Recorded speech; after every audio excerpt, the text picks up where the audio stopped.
Bonsoir à tous, bienvenue à la 3e édition du prix Indus Cerveau. Voilà, ça reprend tous les 3 ans, hein. L'année dernière, on a décalé les causes sanitaires. Donc je m'appelle Alain Guyenne, du bureau de la RODEF, et je vais animer la soirée avec Lucie Bretomeux, également du bureau de la RODEF. Et on va commencer en donnant la parole à Amélie Lambert, qui est là à double titre. D'une part, c'est elle qui nous accueille au CNAM, ce bel amphi, vous avez vu la grande salle des textiles qu'on a eue. Et puis ensuite, elle va aussi, en tant que membre éminent du bureau de la RODEF, présenter l'association.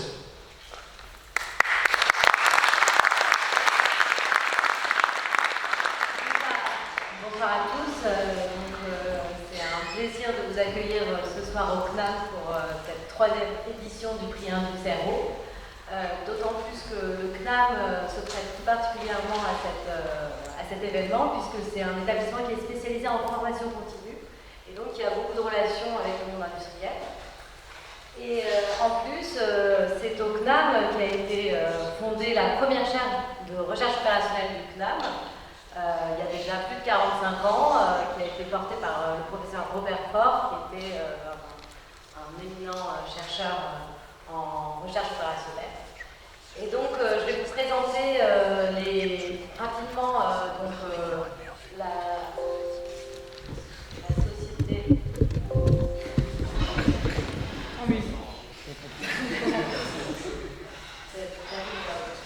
Donc, la Société française de recherche opérationnelle et d'aide à la décision, dite ROADEF, qui est donc la société savante française qui représente la discipline.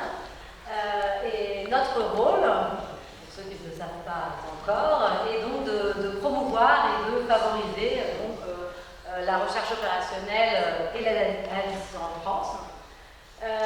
Et en particulier de diffuser la discipline dans le monde des entreprises et aussi de favoriser son enseignement dans les différentes écoles ou universités. Cette société savante, qui est la Société savante française, est aussi le représentant de la recherche opérationnelle pour la France au sein des sociétés savantes donc européennes, qui s'appelle Euro, et internationale qui s'appelle UNFORS.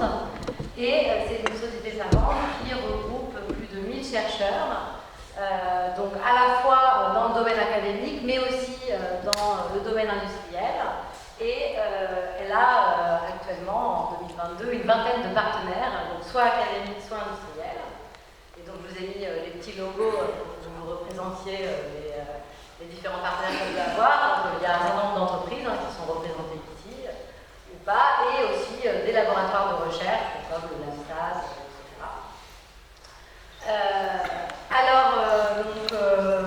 Cette société savante promeut la recherche opérationnelle et l'aide à la décision. Et c'est une discipline qui est fondamentale dans l'informatique, puisqu'elle est enseignée dans pratiquement tous les cycles d'ingénieurs et d'écoles de commerce en France, et également dans les universités. Et elle est présente à la fois dans les entreprises, donc les gros groupes qui ont souvent des équipes de recherche dans cette discipline, mais aussi dans des sociétés de conseil qui sont spécialisées en optimisation, qui sont d'ailleurs très souvent nos partenaires, et dans de plus en plus de PME innovantes. Et donc on aimerait d'ailleurs favoriser l'association entre la ROADEF et les PME. Et donc cette discipline, elle se définit par de l'optimisation et de l'aide à la décision dans de nombreuses applications qui ont des thématiques variées. Donc, je vous ai mis quelques exemples de thématiques sur lesquelles elle peut s'appliquer, comme la planification, le pricing, la simulation ou l'algorithmique. Et si vous êtes intéressé par la discipline, il y a eu en 2019 un livre blanc qui a été édité par la ROADEF, donc par le bureau précédent, je pense, qui est disponible gratuitement en ligne sur le site de la ROADEF, donc vous pouvez le lire, et qui présente différentes équipes en recherche opérationnelle dans les entreprises et qui présente aussi un certain nombre de retours d'expérience sur des projets en RO. Donc si ça vous intéresse, n'hésitez pas à le télécharger. Et donc, quelles sont nos activités? On a une activité de promotion de l'aéro et de la décision en France, et à travers ça, en fait, on soutient un certain nombre d'événements. Donc, ça peut être des journées thématiques ou bien le congrès annuel de la Société française de Héros qui a eu lieu cette année à Lyon, qui aura lieu à Rennes l'année prochaine. Et cette année, pour vous donner une idée, il y a eu plus de 600 personnes qui étaient présentes au congrès. On peut aussi soutenir des événements, donc là je vous ai mis juste quelques exemples qui sont comme Dataquitaine par exemple, donc qui est un événement qui regroupait des PME d'Aquitaine qui était spécialisé donc, dans le domaine de la data mais aussi de la recherche opérationnelle, et donc pour lier les universités locales avec les PME.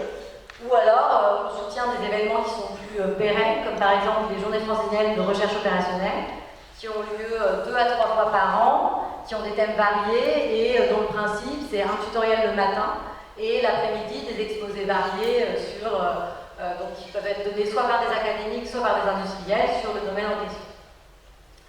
Alors comme on promeut la discipline, on a aussi un certain nombre de publications. Donc, on a un site web où vous pouvez retrouver donc, un certain nombre d'offres d'emploi, de stages, etc. relatifs à la discipline.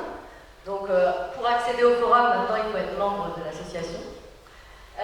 Donc vous avez ici l'adresse du site web, et puis 2 fois par an on édite un bulletin donc avec des articles divers qui peuvent provenir soit d'industriels, soit d'académiques encore, et il y a tout le compte rendu des activités de l'association.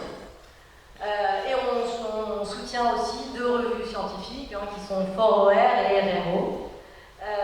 Et c'est aussi cette association qui est en charge de livrer un certain nombre de prix nationaux.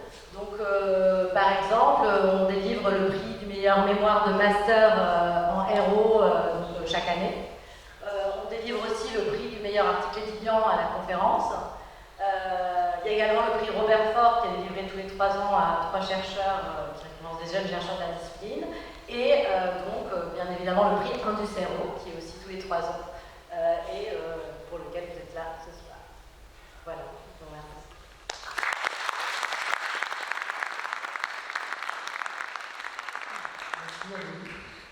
Donc, comme je vous le disais, on est à la 3e édition. La première, c'était en 2015.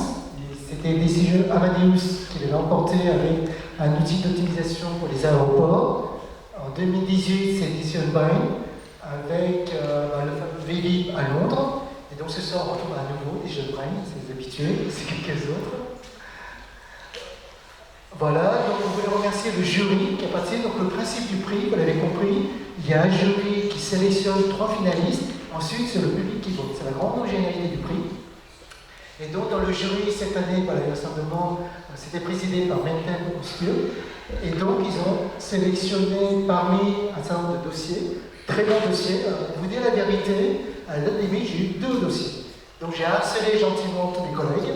Voilà, pour avoir, parce que plein de gens font de très belles applis, on n'a pas forcément l'état d'esprit, la dispo, pour les valoriser à l'extérieur de son entreprise. Et là, le prix, c'est une des rares occasions, il n'y en a pas énormément, ça demande juste un PowerPoint, c'est pas non plus une charge de travail, mais voilà, il faut l'avoir en tête. Et donc, merci à tous les collègues, il y avait de très bons dossiers. En plus, c'est des secteurs d'activité, vous avez la production d'énergie, des services collectifs, de l'automobile, du transport. Donc ça fait un beau panel, une belle visibilité de discipline. Et donc, on fait alors après aussi, merci à l'équipe d'organisation, notamment à toute l'équipe de doctorants, du CNAS, de FIN, etc., qui nous ont donné un gros coup de main, c'est une charge d'organisation. Dans les remerciements, évidemment, on remercie le CNAS. Vous avez vu, il y a une caméra, donc vous allez filmer, enfin, ceux qui vont présenter. Donc on va mettre à la fin, il y a un live sur Facebook. On va faire la vidéo complète de la soirée, ce sera sur la chaîne YouTube de la ROIDEF.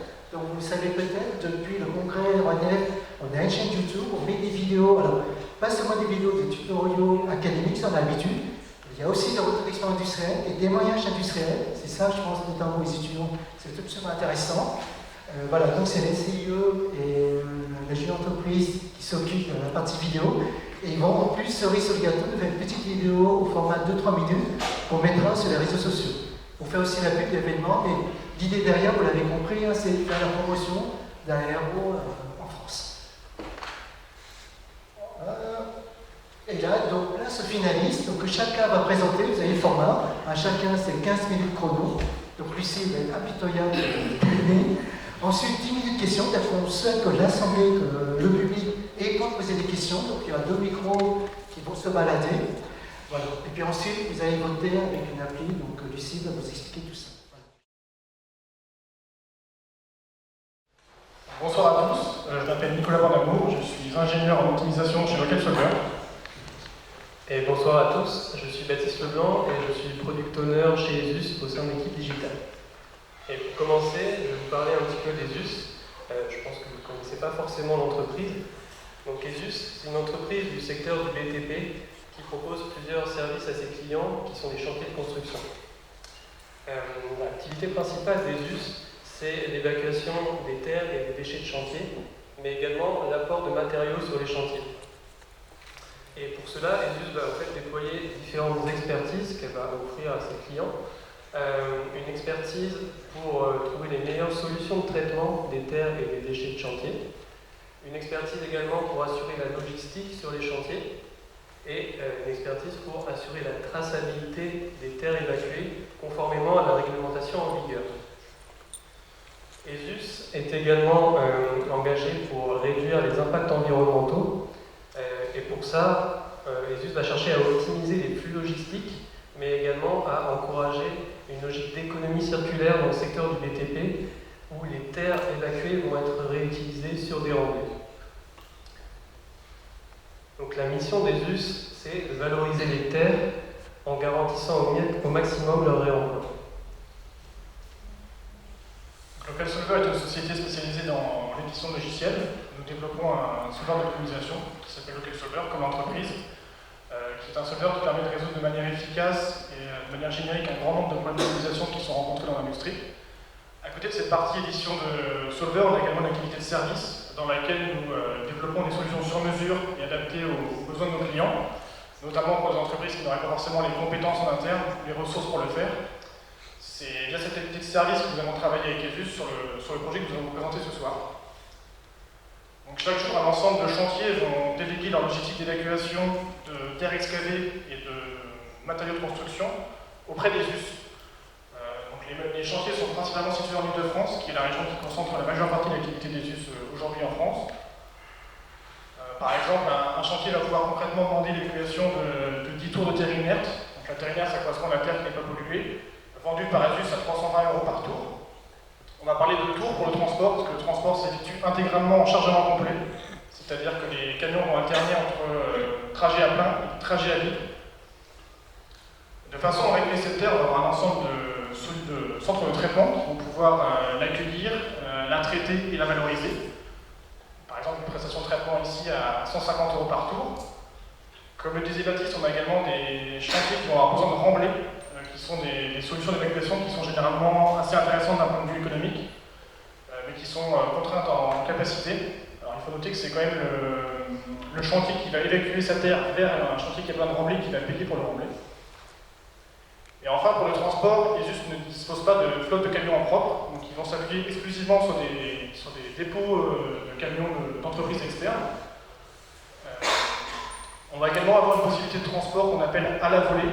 Ça correspond à utiliser le fait qu'un camion affrété par une entreprise externe peut terminer sa journée un peu plus tôt que prévu, pour rentabiliser en fait, le trajet retour que va faire le camion pour rentrer à son dépôt, pour faire un trajet pour le point d'ESUS. C'est une solution qui est en général assez intéressante parce que ça permet d'une part pour ESUS d'avoir une solution d'évacuation supplémentaire et d'autre part pour l'entreprise d'avoir une indemnité financière en échange de ce service rendu et de mieux rentabiliser la journée du camion. Donc l'objectif c'est de trouver un plan de transport de manière quotidienne à ce problème de façon à relier les différents acteurs les uns avec les autres tout en respectant un ensemble de contraintes. Donc, on va avoir des horaires d'ouverture sur les chantiers, on va avoir des restrictions sur les types de camions acceptés, notamment pour des chantiers situés en centre-ville par exemple, qui vont accueillir que des petits camions. Au niveau des centres de traitement, on va avoir des horaires d'ouverture également. On va avoir des capacités de traitement par centre de traitement et par type de terre. On va avoir également des contraintes de nettoyage. Donc ça va consister à nettoyer la benne du camion lorsqu'on va enchaîner des matériaux pollués suivis de matériaux plus nobles. Chez les transporteurs, on va avoir des capacités par type de camion pour chacun des dépôts. Et on va avoir des minimums de camions à commander qui résultent de contrats que ESUS a pu passer avec certains transporteurs pour avoir des prix plus intéressants en échange d'un nombre minimum de camions à commander. Les tournées devront respecter un ensemble de contraintes réglementaires, que ce soit au niveau du temps de travail des chauffeurs, du temps de conduite et également des pauses à prendre après une certaine durée de conduite. Un point très important concerne les temps de trajet, de façon à proposer un planning qui sera réalisable en pratique. Les temps de trajet devront être estimés de la manière la plus précise possible, et notamment tenir compte du trafic, mais également des spécificités liées au transport poids lourd, donc les vitesses réduites, des routes interdites. En 2022, le problème représente environ 30 chantiers qui vont demander l'évacuation d'environ 300 tours de terre, ce qui représente 10 000 tonnes de matériaux à déplacer chaque jour. On va avoir une trentaine de centres possibles pour l'évacuation, on va avoir une trentaine de dépôts de camions avec une centaine de tours possibles à la volée. Jusqu'à maintenant, Isus faisait ce travail de planification entièrement à la main, à l'aide d'une équipe de planificateurs qui s'appuyait sur de l'expérience métier, de la connaissance terrain pour proposer des tournées réalistes. En pratique, les tournées étaient assez simples, de par la taille du problème et la complexité des contraintes à prendre en compte. Donc en 2020, Isus a souhaité s'équiper d'un outil de façon à, d'une part, proposer des solutions plus intéressantes que ce qu'ils font aujourd'hui à la main, faciliter ce travail de planification qui est fait quotidiennement et qui était assez fastidieux à faire à la main, et également pouvoir passer plus facilement à l'échelle avec l'augmentation des volumes gérés par l'entreprise qui est assez soutenue.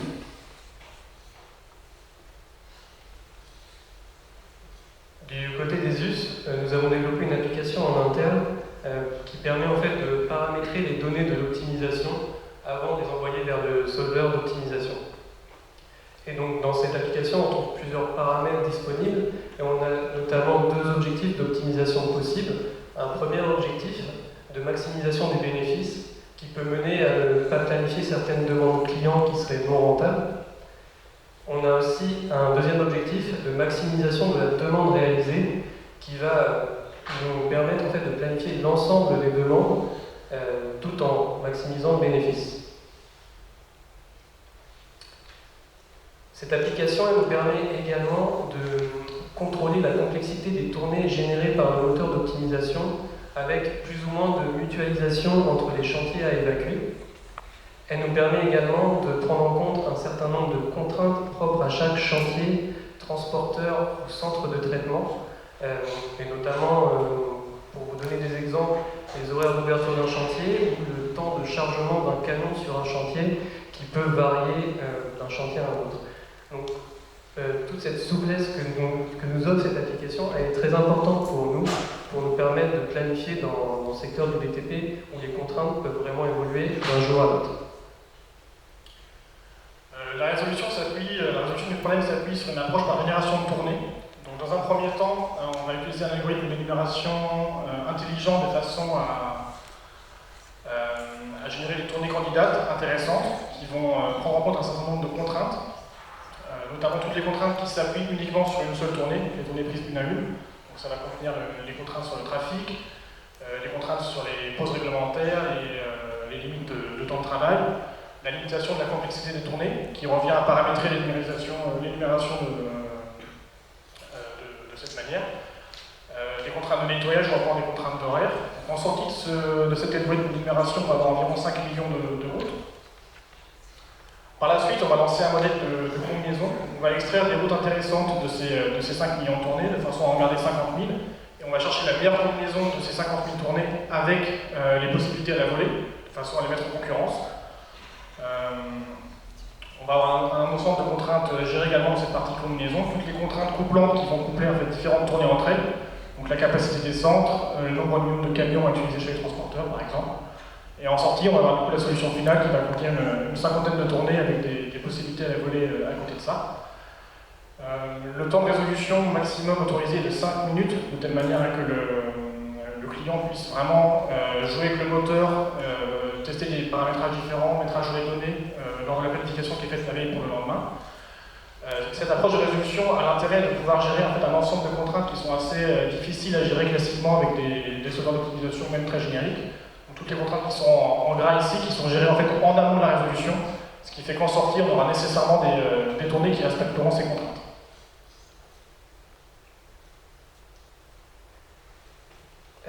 Avec les résultats du mois d'avril présentés ici, on peut voir que l'optimisation a eu un réel impact économique pour ESUS. On voit que le taux de marge réalisé augmente avec le niveau complexité des tournées. Les gains sur marge, ils viennent tout d'abord en fait, d'une meilleure utilisation des camions, qui permet notamment de diminuer le pourcentage de kilomètres parcourus à vide de 5 points sur cette période. Et on va également utiliser moins de camions pour réaliser la totalité des tournées à planifier sur une journée. Et sur le mois d'avril, on a par exemple eu une réduction de 15% des coûts de transport. Une autre source de gain, ça vient aussi de notre stratégie d'achat des solutions de traitement et des solutions de transport qui va évoluer avec justement des solutions qu'on nous proposer d'optimisation et qui vont être beaucoup plus efficaces de notre côté. D'un point de vue environnemental, on va utiliser moins de camions et mieux les utiliser. Donc, on va pouvoir avoir un effet positif sur l'aspect logistique des chantiers de construction qui sont une activité très polluante.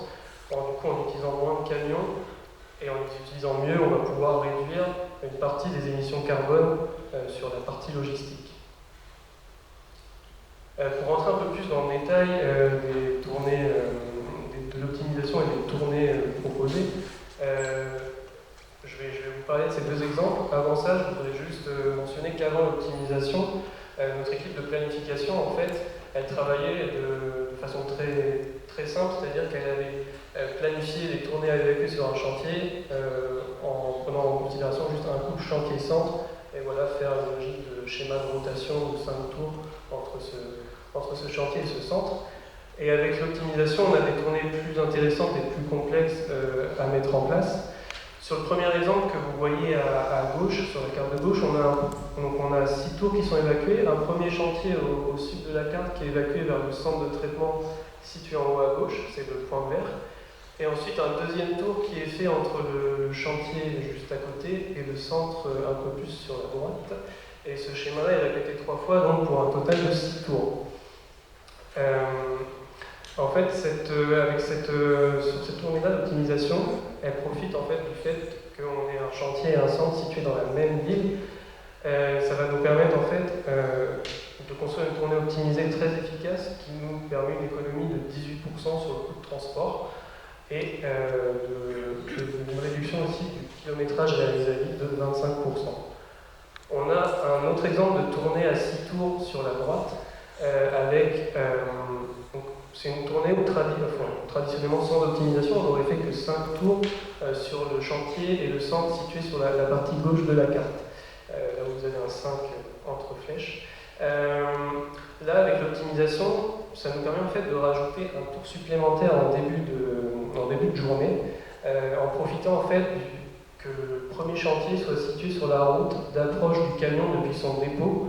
On va pouvoir faire un premier chargement à plein, un premier chargement en début de journée, ce qui va nous éviter un long trajet à vide depuis le dépôt du transporteur vers le deuxième chantier. Donc ça, c'est une source d'optimisation pour nous. Et l'optimisation profite également en fait, des horaires de décalage, des horaires d'ouverture et de fermeture décalés des 2 centres de traitement utilisés, et notamment le deuxième centre qui a des horaires de fermeture plus tardives, ce qui nous permet d'évacuer des tours plus tard dans la journée et de réussir à construire cette tournée à 6 tours. Donc là, on voit clairement comment on arrive, grâce à l'optimisation, à mieux rentabiliser, à mieux utiliser un camion, et donc sur le volume global d'une journée, à réduire le nombre total de camions nécessaires.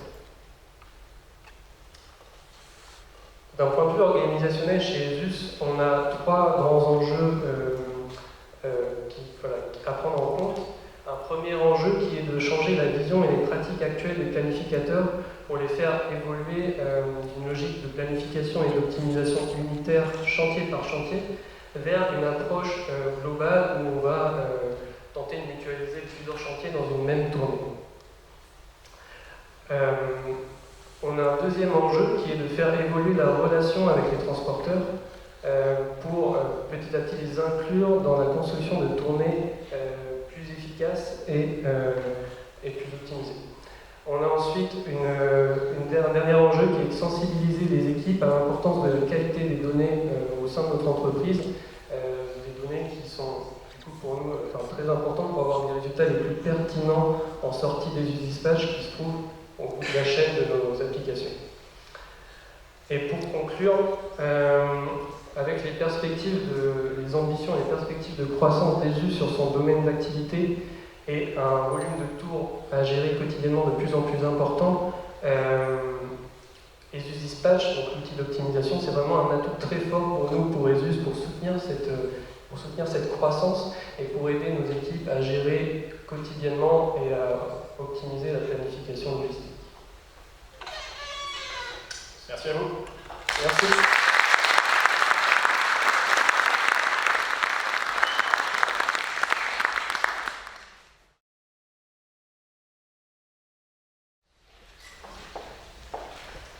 Bonjour à tous, mon nom est Patrick, je m'appelle Valérie Tessèvres, je travaille à la R&D d'EDF. Et donc là je vais vous parler donc, de l'outil qu'on utilise pour planifier la production de l'ensemble de nos centrales électriques pour répondre à la demande. Il s'appelle Apogène. Donc en fait le problème qu'on cherche à résoudre et qui se pose, alors j'avoue que je n'ai pas présenté la boîte parce que je me suis dit que EDF, vous en avez entendu parler, donc je vais me centrer sur le problème que nous on cherche à résoudre, donc qui est vraiment d'obtenir un équilibre entre la production et la consommation. Parce qu'en fait, comme l'électricité, on ne peut globalement pas trop la stocker, ça veut dire qu'à chaque instant, à chaque fois qu'on allume la lumière, à chaque fois qu'on démarre un train, etc., il faut qu'on ait exactement les centrales qui produisent ce qu'on va consommer. Et donc ça, c'est un équilibre qui se prépare très longtemps à l'avance, sur tout un horizon. Et bon, là, à Apogène, on s'intéresse à l'horizon journalier, c'est-à-dire la planification du jour pour le lendemain, avec un objectif tous les jours à 16h30 de fournir à l'ensemble de nos centrales leur programme de production pour le lendemain pour répondre à notre demande. Donc en fait, l'objectif quelque part c'est de coordonner tout un panel de moyens de production différents qui ont chacun leurs atouts et leurs limites pour à la fin répondre à la demande. Donc rapidement présenter les moyens de production, comme pareil, on entend parler, donc en volume le plus important c'est les centrales nucléaires. Ça varie un peu selon les années, mais en gros, c'est 85% de la production électrique annuelle qui est fournie par des centrales nucléaires. Donc c'est vraiment un gros volume de production. C'est des centrales qui produisent de l'électricité qui ne coûte pas très cher à produire. Ça coûte cher à construire, mais au niveau de la production, ce n'est pas des centrales très chères. Par contre, c'est des centrales qui ne sont pas très manœuvrantes parce qu'elles ont énormément de contraintes. Elles peuvent, par exemple, si on doit arrêter une centrale nucléaire, on doit l'arrêter pour 2 jours. On ne peut pas l'arrêter juste 1 heure si on n'en a pas besoin, ou la démarrer en 5 minutes pour 1 heure. Il y a une certaine inertie quelque part qui font qu'elles ne sont pas très manœuvrantes. Donc c'est plutôt des centrales en général qui vont tourner ce qu'on appelle en base, c'est-à-dire le plus souvent possible quand elles sont disponibles. Ensuite, on a ce qu'on appelle les centrales thermiques à flamme, donc c'est toutes les centrales thermiques avec un autre combustible que le nucléaire, donc du charbon, du fioul, du gaz. Donc c'est des centrales, alors là pour le coup la production elle dépend du coût de combustible, donc c'est largement plus cher, en particulier en ce moment le gaz c'est pas mal, vous avez bien entendu parler, les centrales gaz bien plus cher qu'avant. Et par contre, elles sont beaucoup plus flexibles que les centrales nucléaires. Elles peuvent démarrer plus rapidement, elles peuvent varier plus rapidement, elles peuvent s'arrêter pour moins longtemps, démarrer pour moins longtemps. Donc elles vont plutôt nous servir en appoint pour compléter la production nucléaire sur des points ou pour suivre un peu plus finement la demande. C'est aussi des centrales évidemment qui sont émettrices de CO2, ce qu'on prend en compte dans leur coût de production via les coûts du CO2. Ensuite, on a un gros paquet aussi qui est produit par les centrales hydrauliques. Donc les centrales hydrauliques, c'est un problème un petit peu différent parce qu'en fait, elles ont un combustible gratuit. Finalement, on n'achète pas de l'eau pour la mettre dans nos barrages. Par contre, on n'achète pas d'eau, c'est-à-dire qu'on n'a que l'eau qui est naturellement disponible. Donc en fait, c'est des centrales qu'on aurait envie d'utiliser le plus possible parce que le combustible coûte pas cher, mais qu'on va en pratique utiliser avec parcimonie parce que le combustible finalement est rare. Il n'est pas suffisant pour qu'on puisse tourner à plein tout le temps. Alors il y a une partie de l'hydraulique qui est ce qu'on appelle le fil de l'eau, c'est-à-dire qu'on turbine l'eau au moment où elle arrive, mais il y a quand même toute une partie d'hydraulique, c'est ça qui est intéressant en optimisation, qui est pilotable. Typiquement là, quand on a un gros barrage comme ça avec une grosse réserve d'eau, ça nous permet de choisir à quel moment on produit avec l'hydraulique. Une autre particularité de l'hydraulique aussi, j'ai dit au début qu'on ne pouvait pas stocker de l'électricité, alors pas sous forme d'électricité, mais on peut la stocker sous forme d'eau. Donc déjà, un lac de barrage en soi, c'est quelque part un stock d'énergie, et on a des usines hydrauliques qui nous permettent non seulement de turbiner l'eau, c'est-à-dire de la faire descendre et de produire de l'énergie, mais aussi de la pomper, donc d'utiliser de l'électricité pour remonter de l'eau. Ce qu'on va faire en particulier la nuit ou à des moments où il n'y a pas beaucoup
planning journalier. Et donc la somme de tous ces moyens de prod-là, ben, on doit se débrouiller pour que ça soit égal à la consommation. Alors vous allez me dire, on ne la connaît pas à l'avance, c'est vrai, mais on a d'autres collègues qui estiment la consommation avec un très bon degré de précision. Et nous, en face, on va essayer donc, avec Apogène, de mettre en face de cette consommation estimée pour le lendemain, la production qui va permettre d'y répondre. Juste pour préciser, vous avez peut-être remarqué qu'il n'y a pas d'éolienne et pas de panneaux solaires sur mon slide. J'avoue que je n'y avais pas pensé au début, mais en fait, c'est parce que ce n'est pas des moyens qu'on peut optimiser. On a effectivement, bien sûr, de la production solaire et éolienne. Bon, je ne vais pas vous mentir, on a 85% de nucléaire, mais on a du solaire et de l'éolien. Simplement, dans le problème qu'on cherche à résoudre là de planification, en fait, comme le solaire et l'éolien, ce n'est pas planifiable, on va plutôt le voir comme une déduction de la consommation. Donc en fait, finalement, la consommation qu'on met dans notre modèle, c'est la consommation à laquelle on doit satisfaire, moins ce qui est déjà satisfait parce qu'on ne commande pas. Et donc, il nous reste des moyens pilotables. Et en fait, même quand on fait ce qu'on appelle le programme d'appel, donc le programme qu'on envoie tous les soirs à 16h30, on n'a plus non plus le marché. Parce qu'à ce moment-là, le marché journalier est clôturé et donc on ne veut pas faire un programme d'appel pour le lendemain qui compte sur le marché pour satisfaire la demande. Mais l'outil, par contre, ça dépend des données qu'on lui envoie. On fait un premier tir le matin où il a le marché et un deuxième tir l'après-midi où il ne l'a plus. Et donc, qu'est-ce qu'on va chercher à faire derrière? C'est un problème d'optimisation, j'allais dire, qu'on peut exprimer comme un problème très classique. Donc, on a une fonction objective qui va être de réduire le coût de production. Donc, l'ensemble, le coût de production global de l'ensemble de notre parc, on va chercher à ce qu'il soit le moins cher possible, tout en respectant évidemment toutes les contraintes de toutes nos tranches. Alors oui, on a mis un peu les chiffres pour que vous ayez une idée d'ordre de grandeur. Donc, alors, ce qu'on appelle des tranches, en fait, c'est une unité de production. Pour une tranche thermique, c'est une chaudière.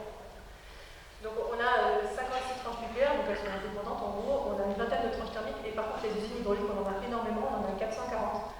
Et donc chacune de ces tranches a des spécificités, des particularités, des contraintes, donc on va devoir prendre en compte. Typiquement les tranches nucléaires et thermiques classiques sont relativement indépendantes entre elles, donc elles ont plutôt des contraintes techniques, une puissance minimum, une puissance maximum, potentiellement par moment elles peuvent être indisponibles, elles peuvent être limitées dans leur variation de puissance. Ces choses-là qu'on doit donner au modèle pour qu'il ait en entrée. Il y a une petite particularité aussi avec les tranches gaz. Toutes les usines électriques qui brûlent du gaz, en fait, partagent un même stock de gaz commun, en tout cas d'un point de vue économique. Donc en fait, elles sont liées par leur conso gaz. C'est la conso gaz totale qui compte. Et après, les usines hydrauliques, alors elles, c'est les usines les plus compliquées dans le sens où elles sont, alors pas toutes liées entre elles, mais en fait, elles sont jamais indépendantes d'une usine hydraulique. En fait, elles sont sur une vallée. En général, il y en a toute une série sur une même rivière. Et avec un enchaînement un réservoir, un lac, puis une usine, un autre réservoir en dessous, une autre usine en dessous, et un réservoir, quelquefois c'est en Y. J'ai pas de schéma de vallée, mais donc c'est assez complexe. Donc en fait, les usines hydrauliques ne sont pas du tout vues une par une, elles sont vues par vallée. Donc on traite d'un seul coup toute une vallée avec tout l'enchaînement et toutes les contraintes d'écoulement entre usines qui dit que l'eau qu'une usine hydraulique turbine, elle arrive forcément dans le lac en dessous, qui a un niveau minimum maximum qu'on doit respecter, sa contrainte que va faire l'usine d'après, et ainsi de suite. Donc tout ça, ça doit être géré aussi dans les contraintes des usines hydrauliques. Et après, il y a la fameuse contrainte qui dit tout le monde, c'est le fait qu'on doit, en cumul de la production de tout le monde, répondre à la consommation électrique, à la prévision de conso. Donc on doit satisfaire la demande, et en fait, on doit même satisfaire 3 demandes, parce que, en fait, j'ai parlé évidemment de dire qu'on devait à chaque instant équilibrer la production à la consommation, c'est vrai. Mais on est quand même, la veille pour le lendemain, il faut aussi qu'on ait des marges de manœuvre. C'est ce qu'on appelle des services systèmes. Et donc, on doit non seulement fournir de l'électricité, on doit aussi fournir des marges de manœuvre, donc ce qu'on appelle la réserve. Donc, on a une réserve primaire, c'est une capacité à faire varier notre production en quelques secondes, et la réserve secondaire en quelques minutes. Donc, ça veut dire qu'une centrale, je ne sais pas si je prends une centrale nucléaire de 900 MW, au lieu de lui demander de produire 900 MW, si on veut qu'elle fasse de la réserve, on va peut-être la mettre à 850 seulement, ce qui va lui permettre d'augmenter rapidement ou de baisser de 50 MW. Et de la même façon, une centrale qu'on aurait voulu mettre à son niveau minimum, on va peut-être la mettre un tout petit peu au-dessus pour qu'elle garde cette marge de manœuvre. Et donc ça, c'est vraiment, c'est pas individuellement par centrale, on a vraiment une demande globale sur la France d'être capable de fournir un certain volume de réserve. Et donc ça fait du coup 3 contraintes couplantes sur l'ensemble des centrales. Donc là on a la consommation électrique et les 2 réserves secondaires. Et donc tout ça fait que notre problème est très gros et donc on ne peut absolument pas le résoudre frontalement. On pourrait dire que c'est un problème d'optimisation classique, mais on n'a pas beaucoup de temps pour le résoudre. peut pas l'envoyer directement à un solver. Donc en fait, on a été obligé de faire un algorithme complexe qui utilise plusieurs méthodes et qui est en plusieurs étapes. Donc on a 3 phases. Donc en fait, la première phase, on utilise un algorithme de décomposition lagrangienne. Donc en fait, ce qu'on va faire, c'est qu'on va avoir un algorithme itératif qui va envoyer un signal de prix à chacun des moyens de production individuels. Donc un moyen de production, ça va être soit une tranche, qu'on appelle une tranche thermique, soit une vallée entière hydraulique. On va envoyer un signal de prix à chacune de ces tranches qui va se placer face à ce signal de prix qu'on va ensuite adapter jusqu'à ce qu'on arrive à une bonne approximation de la demande. Donc cette première étape nous donne un premier résultat, mais qui n'est pas suffisamment satisfaisant, en particulier en termes de respect de l'équilibre offre-demande. Donc on enchaîne sur une deuxième étape, donc, ce qu'on appelle la phase 2. Donc la phase 2, elle est initialisée par les sorties de la phase 1. Et là, on va avoir une double décomposition, c'est-à-dire qu'on va garder cette idée de traiter toutes les usines en parallèle en leur envoyant un signal de prix, mais cette fois-ci un signal différencié. Et on va résoudre en même temps un deuxième problème où les usines seront vues sans voir en détail leurs contraintes, mais où par contre on va vraiment gérer finement l'équilibre offre-demande avec un coordinateur qui s'assure que les deux problèmes convergent. Et donc cette étape 2, c'est la plus longue, elle va faire à peu près 700 itérations jusqu'à obtenir une très bonne solution. Et il y a quelques années, je crois que c'était 2018, on a rajouté une troisième phase où en fait d'algorithme génétique en se disant mais c'est dommage de garder la meilleure solution de phase 2 alors que peut-être on pourrait le faire encore mieux en repartant de toutes les solutions que la phase 2 a trouvées et en les recombinant entre elles via des algorithmes génétiques pour éventuellement trouver mieux. Sachant que la phase 3, elle ne peut pas dégrader la solution de phase 2 puisque au minimum on a celle-ci et si possible elle va trouver, et en général elle trouve mieux et donc on arrive encore à améliorer la solution avec cette troisième phase. Voilà, et donc un petit zoom sur donc je disais qu'on décompose la modélisation donc par moyen de production, ça permet aussi d'utiliser un algorithme de résolution différent sur le placement local de chaque moyen de production. Donc tout ce qui est tranche thermique, que ce soit nucléaire ou thermique classique, en fait on utilise un algorithme de plus court chemin sous contrainte de ressources. Donc ça c'est une nouveauté de la version qu'on a mis en prod en 2020. Avant c'était de la programmation dynamique. Pour tout ce qui est vallée hydraulique, en fait, elles sont modélisées sous forme d'un PLNE qu'on envoie pour l'instant au solver Simplex. Et le marché, quand il y avait dit avec le marché, lui c'est plus simple, il y a quand même moins de contraintes sur le marché, c'est un peu. Les performances, donc c'est un outil, on est très contraint en temps, parce qu'en fait, il sert vraiment tous les jours, et quand je dis tous les jours, c'est vraiment 7 jours sur 7, 2 jours fériés compris, parce que tous les jours on a besoin d'électricité et de planifier l'électricité. Il est indispensable et on a le droit à peu près à un temps de calcul d'une douzaine de minutes. Donc l'outil est vraiment optimisé par rapport à ça. On n'a pas forcément la meilleure solution théoriquement possible, mais en tout cas on essaie d'avoir la meilleure solution possible en 12 minutes. Et c'est une contrainte assez forte et ça marche évidemment quand même plutôt bien. À droite j'ai mis un peu, c'est plus un ordre de grandeur, c'est difficile de donner un chiffre précis, mais on parle d'enjeux financiers quand même assez énormes puisque c'est l'ensemble de la production du parc d'EDF, donc il y a quand même un vrai enjeu à l'optimiser. Même optimiser un peu mieux, tout de suite on arrive à gagner pas mal de millions d'euros. Et c'est un outil dont effectivement alors, on en a besoin au quotidien. Enfin, le programme d'appel, on ne pourrait pas le faire à l'avance, c'est impossible, il est beaucoup trop compliqué. Et donc c'est un problème qu'on résout depuis très longtemps et par contre on n'a pas cessé de faire évoluer l'outil. Donc là, la dernière version qu'on a posée, c'était quand même une refonte assez massive du code avec en particulier le nouvel algorithme pour les tranches thermiques qu'on a mis en œuvre en 2020, en plein confinement d'ailleurs.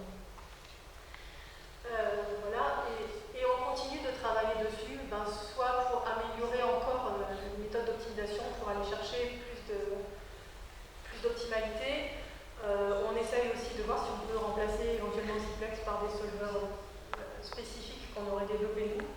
On essaye aussi de repousser les limites parce que je vous ai dit qu'on prenait en compte toutes les contraintes des usines. Alors autant que possible oui, mais on n'a jamais toutes les contraintes. En particulier l'hydraulique a des contraintes vraiment complexes.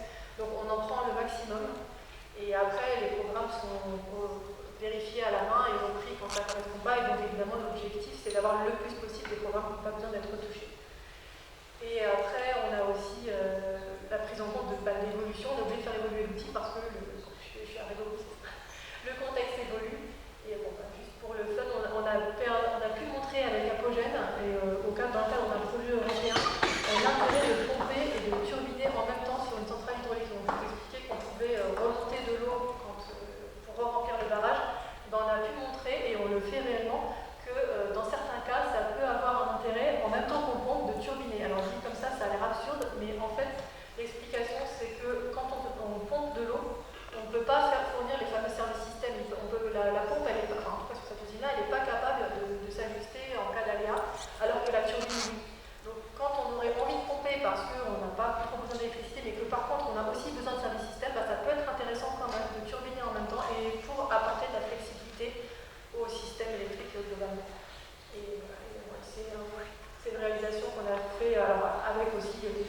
qui exploite l'usine effectivement, et tout un tas de partenaires européens qui apportent aussi un vrai dynamique. Voilà, je crois que j'ai dépassé le temps. Je vous remercie.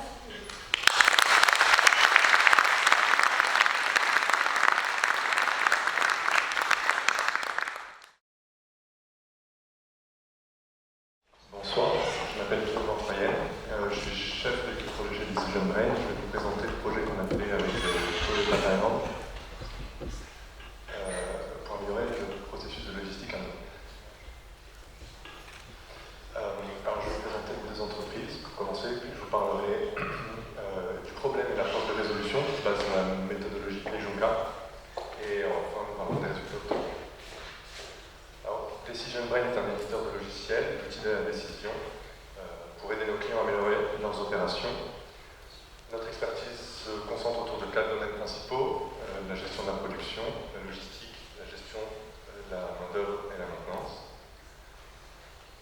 On est une entreprise assez jeune, on est une cinquantaine, ça fait une dizaine d'années qu'on existe, on est une cinquantaine d'employés et on est principalement basé en France, on est assez international, on tous représente 11 nationalités.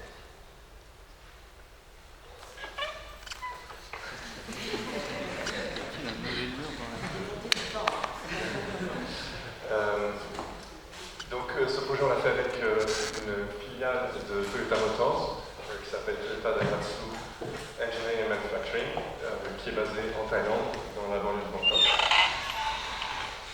Et on est assez fiers en fait d'avoir fait ce projet avec cette filiale particulièrement, d'une part parce que c'est le siège de la région Asie-Pacifique, et d'autre part parce que c'est un centre d'expertise pour la production et la logistique chez Toyota.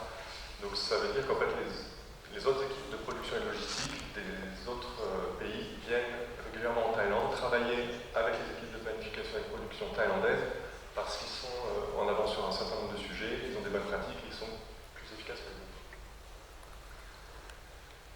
Le problème que l'on a traité, c'est le problème de la logistique amont. Donc il s'agit de livrer les pièces détachées en provenance des fournisseurs vers les usines d'assemblage qui produisent les voitures. Concrètement, il s'agit de construire des tournées de véhicules, de camions, qui partent d'un point de départ, le booking, qui vont visiter une séquence de fournisseurs chez lesquels ils vont charger des commandes, des palettes, et ensuite qui vont les livrer à différents points dans différentes usines, et qui recommencent ensuite. C'est un problème qui est gros, puisqu'il y a 5 usines en Thaïlande, ça représente plus de 4000 fournisseurs et 50 000 palettes. Et il y a un certain nombre d'enjeux pour Toyota associés à ce projet-là. Le premier est un enjeu financier.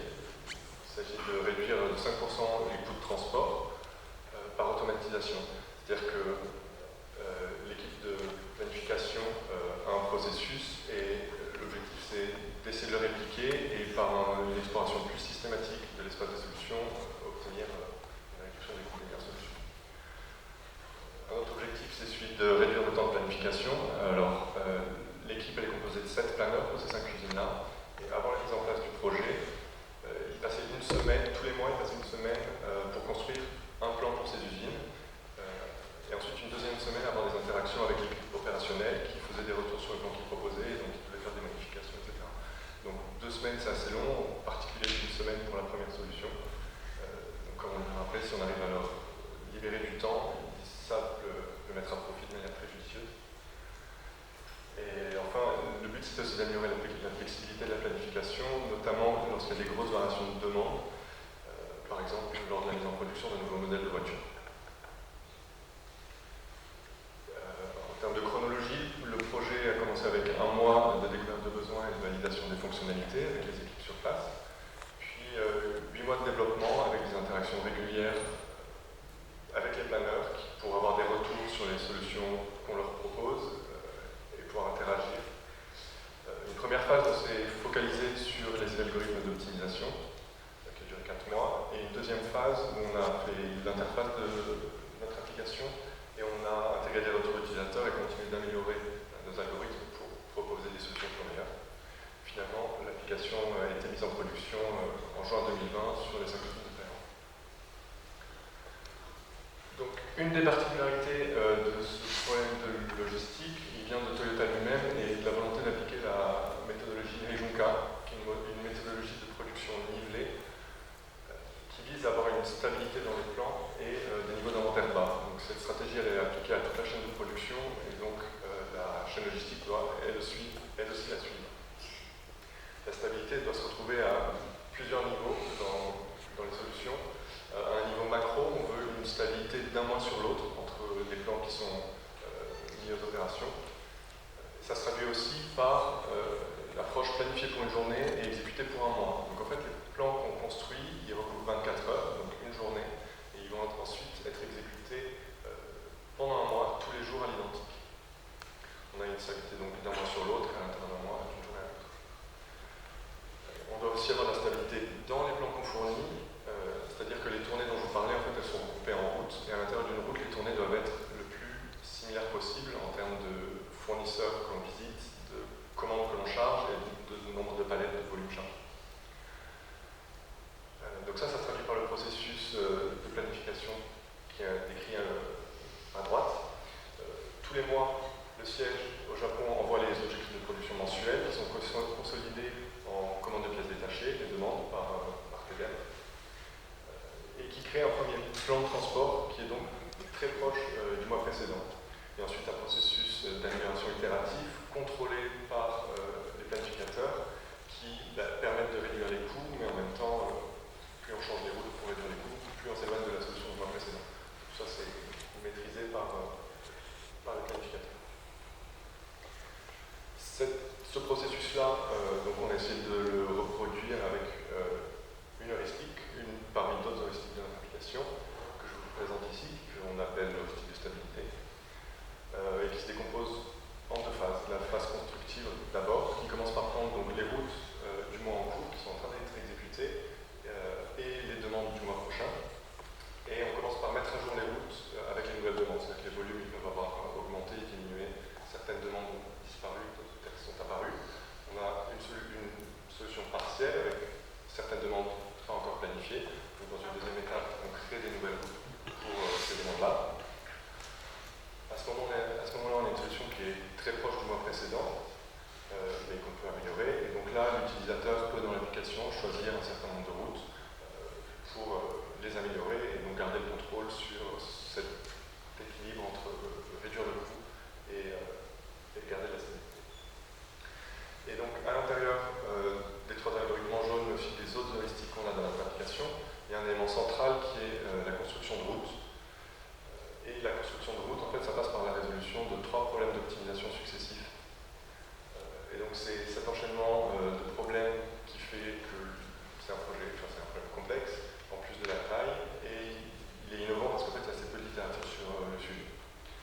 Donc le premier problème, c'est de grouper les commandes, donc choisir un ensemble de demandes qu'on va livrer dans une route, et les partitionner en sous-ensembles équilibrés, parce que chacun de ces sous-ensembles, ça va représenter une tournée de la route. Une fois qu'on a donc ces sous-ensembles équilibrés, on cherche à résoudre le problème de tournée, donc définir un ordre de visite chez les fournisseurs, puis un ordre de visite aux usines. Et enfin, il s'agit de vérifier que la tournée qu'on a construite, elle est réalisable en termes de chargement, donc vérifier que toutes les palettes rentrent dans le camion en respectant toutes les contraintes assez traditionnelles pour ce genre de problème, des contraintes d'empilement, de rotation, d'équilibrage avant-arrière dans le camion, etc. Pas mal de choses à dire là-dessus. Et donc, naturellement, dans notre application, on a un certain nombre de vues, et il y en a principalement trois que je vais vous présenter ici, qui permettent d'explorer ou de visualiser la solution selon les trois problèmes que je viens de vous présenter. Donc, ici, on a ce qu'on appelle la matrice de chargement, qui montre l'aspect de groupement des commandes. Donc, l'utilisateur peut choisir une route et visualiser l'équilibrage des commandes dans cette route et les différentes tournées qui la composent. Donc, par ligne, en fait, on a chacune des commandes. Les 4 colonnes de droite ici sont 4 tournées, on a 4 tournées dans cette route-là. L'utilisateur a accès à un certain nombre de métriques qui résument ces tournées en termes de nombre de palettes, de volume, d'efficacité, etc. Et à l'intérieur, donc la matrice qui répartit les commandes qui se divisent en fait en sous-commandes. J'en mets deux en évidence parce que c'est une des conséquences des régions K, en fait, c'est l'équilibrage-là. La commande du haut, donc la review, la commande se divise en 6 sous-commandes, donc ça ne se répartit pas bien en 4 tournées, mais deuxième, puis une, puis deux. Donc c'est relativement équilibré, on fait au mieux. L'encadré du dessous, lui, c'est 4 sous-commandes, donc ça se répartit bien en 4 tournées, et ici c'est aussi faisable, donc on a une sous-commande. Il y a une vue qui permet de visualiser l'aspect tourné de véhicule. C'est un gant interactif. Donc chaque ligne représente un camion, avec sur la partie gauche toutes les informations de l'espace camion, la taille, le type, l'efficacité de chargement, et l'utilisation de la durée. Et sur la partie droite, chaque segment représente une des tournées, et l'utilisateur peut faire des clics et glisser, déplacer ses tournées à l'intérieur d'un camion, ou entre les camions pour potentiellement essayer d'améliorer la solution, réduire le nombre de camions par rapport à la solution que nous avons proposée, automatique. Et quand il satisfait ces changements, il peut valider, et on vérifie si la solution est réalisable par rapport aux contraintes que l'on prend en compte, nous, lors de la résolution, et l'utilisateur peut décider de garder ou non la solution. Finalement, il y a une vue qui leur a beaucoup plu aussi, celle de visualisation du chargement.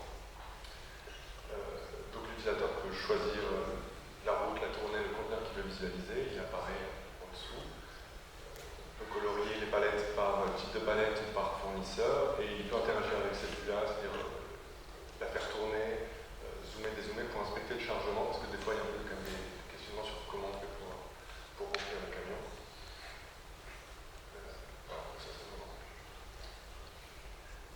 Et finalement, après un an de mise en production et d'utilisation de ces 5 usines, Toyota a fait un point pour mesurer l'impact de l'application sur leurs opérations, et constate une diminution du coût de 10 à 15% selon les usines, donc ce qui n'est pas négligeable, et a priori on a atteint nos objectifs, en tout cas cet objectif.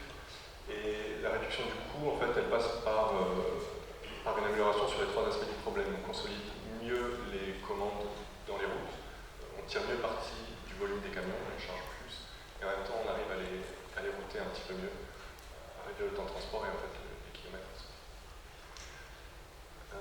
TEDEM porte très attention sur son impact environnemental, et ça passe par les émissions de CO2. Et donc ils estiment que cette réduction des temps de transport et des distances de transport correspond à 10% des émissions de CO2 pour ce problème-là, pour l'ensemble des camions de problème. Et enfin, en termes de flexibilité, on leur propose une solution en quelques minutes au lieu d'une solution initiale en une semaine, ce qui est beaucoup plus rapide, et ils s'en sont bien servis. Parce que dans les 2 dernières années, ils ont été fortement impactés par la crise des semi-conducteurs sur l'industrie automobile, et la pandémie de Covid aussi, ce qui a fortement perturbé leurs opérations.